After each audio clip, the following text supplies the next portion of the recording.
I want to consider now what happens if we take a wave propagating forwards and a wave propagating backwards, same speed, same amplitude, same frequency, and we add them together.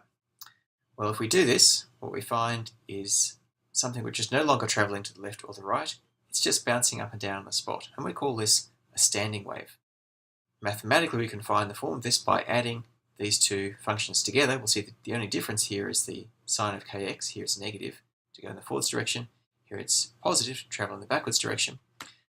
We add these together and do some work with trigonomic identities, and we can write it down in this form here where we have some function of x to a sine kx multiplied by some function of time, cos omega t plus phi. So in other words, a standing wave has an equation of the form f of x times cos omega t plus phi. The variables, in other words, have been separated into a function of x multiplied by a function of time. And the function of time in this case is sinusoidal. So a standing wave is some shape in x, some shape in space, which is being modulated by some sinusoidal function of time. And that's a definition of a standing wave. Now, another word for standing wave is a mode. So let's look at some modes. Here's a mode on a string, a standing wave on a string. This would be the fundamental mode. Then the next mode up would have 2 bumps in it, and the next mode up from that would have 3 bumps. Now you can ask the question, what's the wavelength and frequency of these different modes? Well, I'm going to show you the first method, which is just to look at these different modes, stare at them, and write down the answer. So the variables in our problem are the length of the string, L, and we require that the string is clamped at L and clamped at 0, so it's 0 here and 0 here. We've got a wavelength, lambda, an angular frequency, omega, and a speed of the wave, c.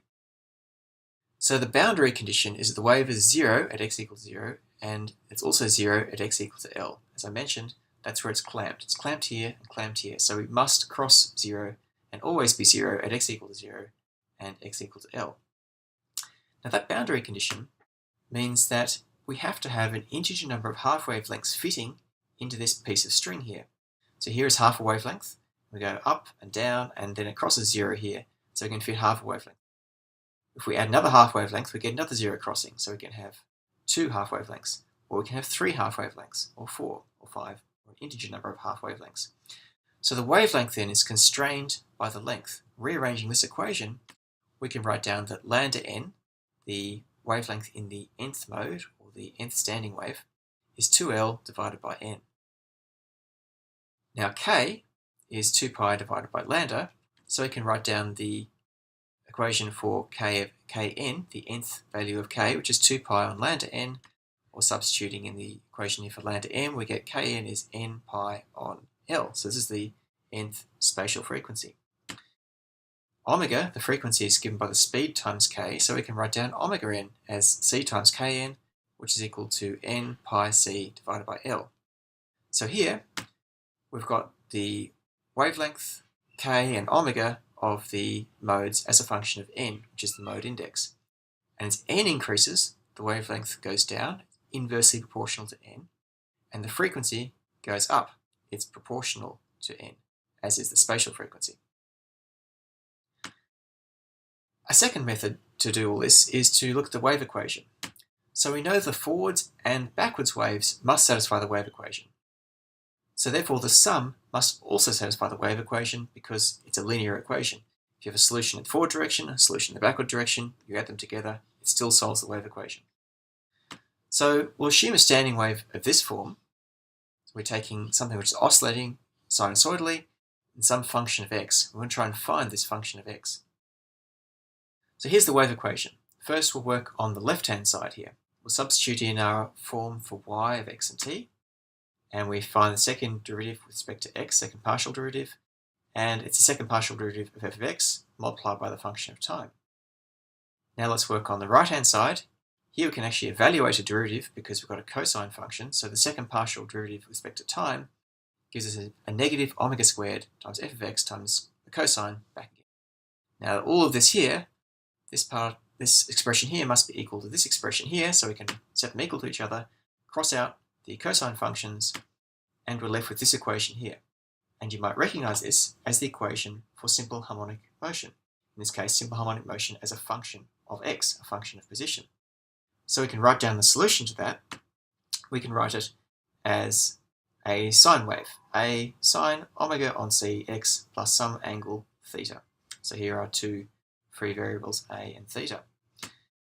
To match the boundary conditions, which means that y must be equal to 0 at x equal to 0 and x equal to L, we require that theta is equal to 0 and omega on c is equal to n pi on L. So you can try these values in here and see that this gives us a wave in space of the right length, so that you always get a 0 crossing at 0 and at x equal to L.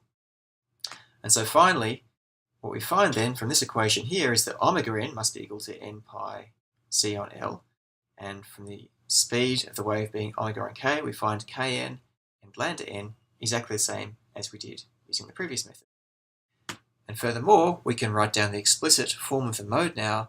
It's given by this. It's yn x of t is some amplitude times sine kn x, and then the cos omega n t plus phi. So this is the equation for the nth mode of a string in its standing wave pattern. And we call these different standing waves modes. Each n is a different mode. The nomenclature you might see, this one here is called the fundamental mode for n equal to 1.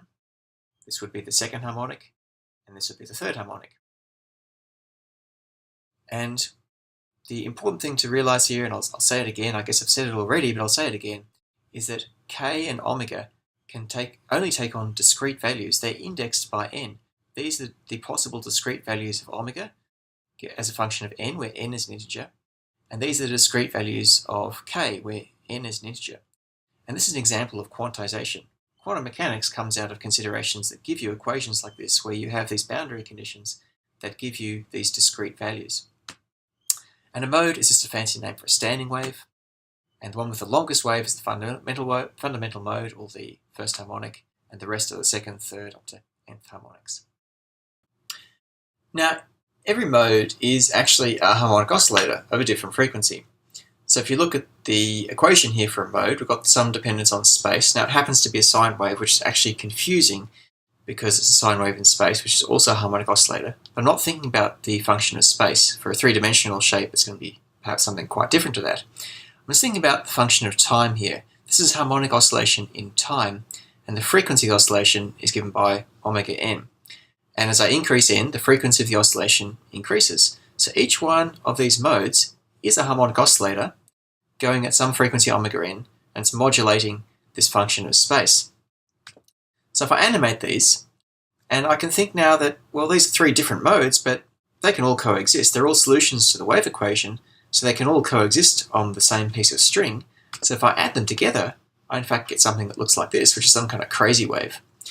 Now, this is the beginning of a really important concept, and that is that the beating between the mode frequencies can make really complex patterns, and the only caveat is that you must always still satisfy whatever pattern you want to make.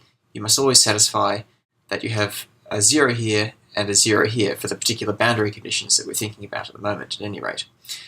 So I'm going to show you an example now where we take this to a bit of an extreme. And the example I'm going to show is we consider a sum of many, many modes, perhaps infinity. Each mode looks like this. So we've got the cosine in time and the sine in space. And B is the amplitude of each of these modes. So I'm allowing to add a different amount of each mode. Now, I'm going to just consider the odd modes. So rather than just indexing every integer, 1, 2, 3, 4, I'm taking the odd ones, 1, 3, 5, 7, etc. So I've got 2n minus 1 here as the index, and 2n minus 1 here as the index. The coefficient b, which is the amplitude of each mode, is given by this equation here. So it's a kind of complicated looking thing, but the important thing to realize is it gets smaller as n increases. So for example, to n equal to 4, these will be the first 4 terms. This is the first term here, the second term, the third term here, and this would be the fourth term. And you can see that each one is smaller. This is 1 on 9, 1 on 25, 1 on 49. The frequency is increasing, 3, 5, 7, and it's going negative, positive, like this.